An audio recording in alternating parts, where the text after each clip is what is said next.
All right, so here we are with our free response question assignment 1 plus. So we're going to try our forest square with these problems, see if it helps us set it up. Got our table of information equations, our APPRT, ready to go.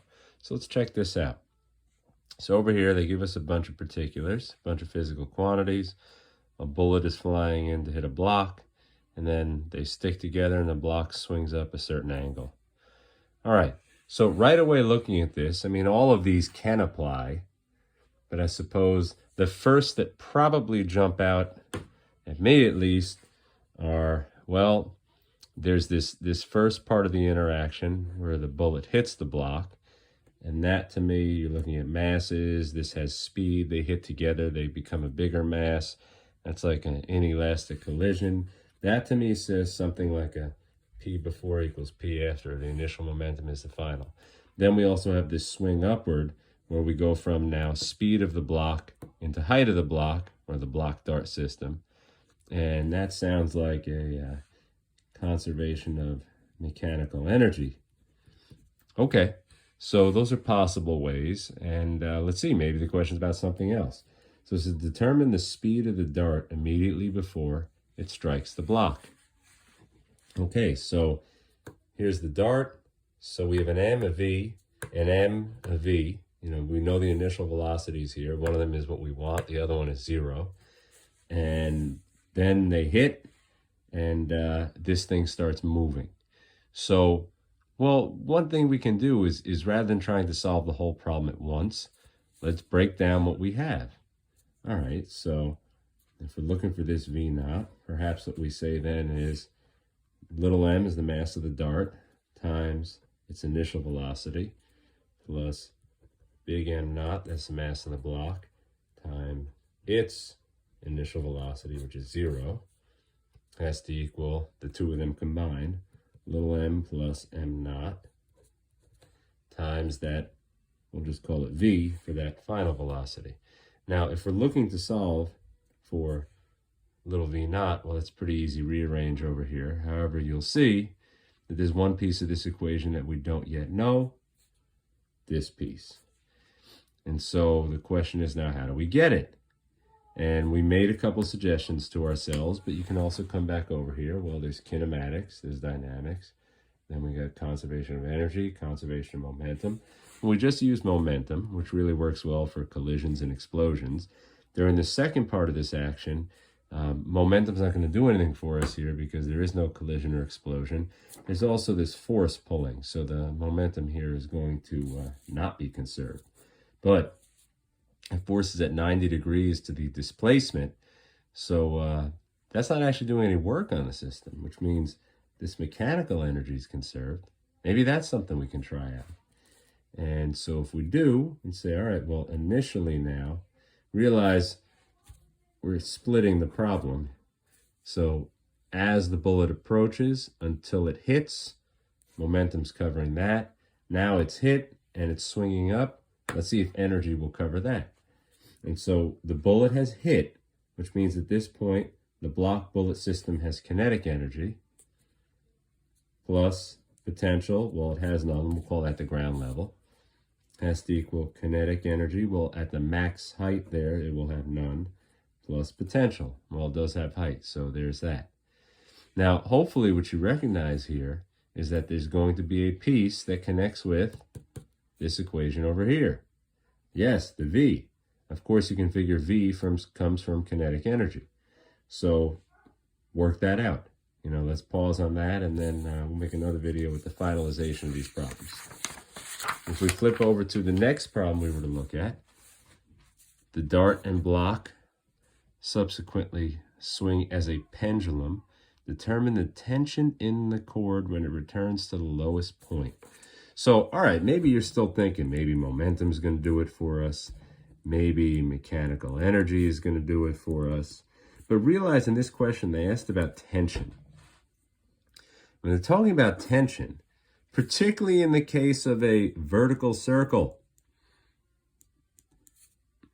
which a pendulum is just a portion of, then this is probably something about dynamics.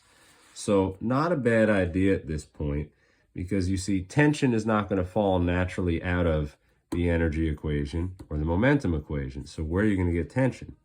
Well, tension is a force.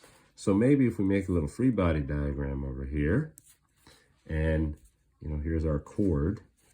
What forces are acting? Well, there's the weight. I know a lot of you like FG, but I'm going to be quick and just write W. And then there's tension. Now, tension is pointing which way? Well, up. And how much? Well, the thing is, this thing is actually engaging in circular motion here. Right? Let's say it's on the backswing. If it's engaging in circular motion, well, the only thing that keeps in circular motion is if there is a centripetal force. There has to be a net center-seeking force. So the tension must be not smaller than, not equal to, but actually bigger than the weight. Otherwise, this thing won't keep moving in a circle. If the weight were bigger, well, then this thing's actually going to come down. If they're equal, it's not going to go in a circle anymore. So this, in order for something to maintain its circular motion at the bottom of the swing, this has to be the case. Okay, well, what do we do with that? Well, as we saw over here, sum of the forces. Now, in this case, vertical circles are sometimes chosen conveniently.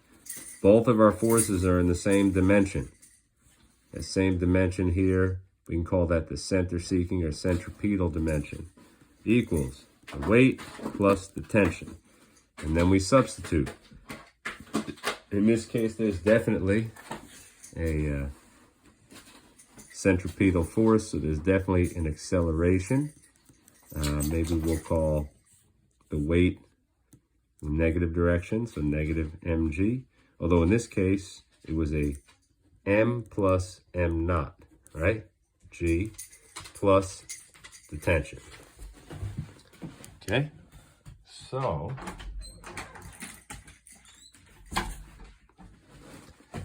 here, we're now at the point where we can talk about, oh, tension.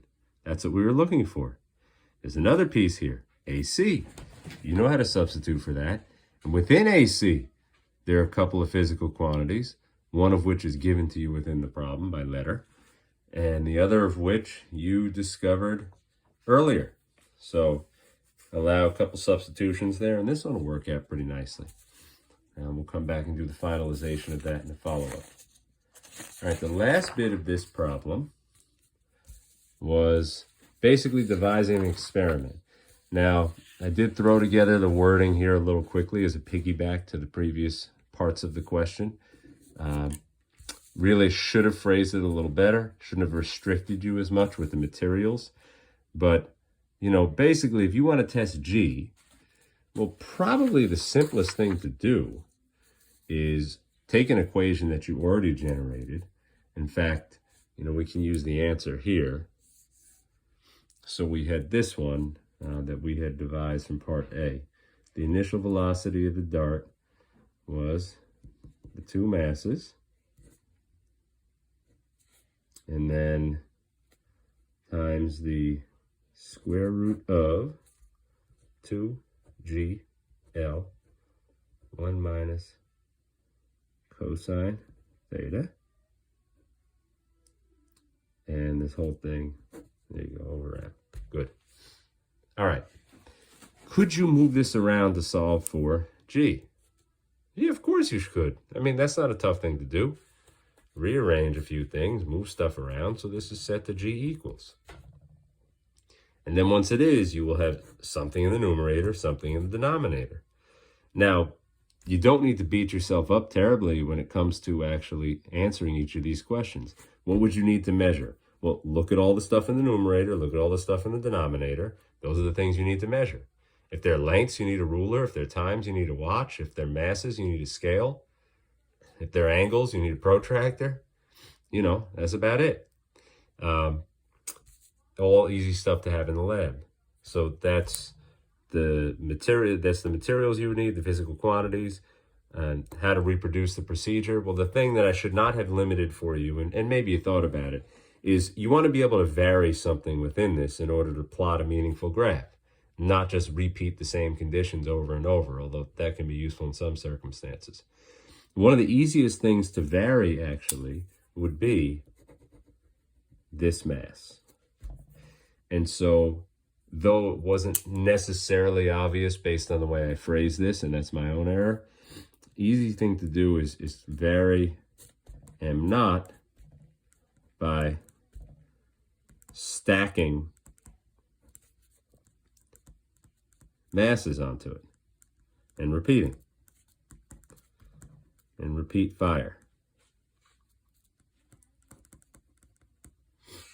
And so what you'll do is you'll actually, you're going to set up your y-axis is going to be this stuff, your x-axis is going to be this stuff, and you will actually have a spread of data. And then that data should be linear for G. You plot it out, whatever you're going to get there. And you could run the line through it, and that should give you G. And so how would you determine it? Obviously, we talked a lot about that. I essentially just gave it to you right there. Be a little more specific, though, of course. Finally, another group, they use strings with thin rods instead of mass. Well, that's pretty easy. You just have to explain yourself. And basically, you're going to be affecting, again, this m naught. So once you have your equation rearranged, when the m naught grows, you can establish its effect. So we can come back and look at the details afterward.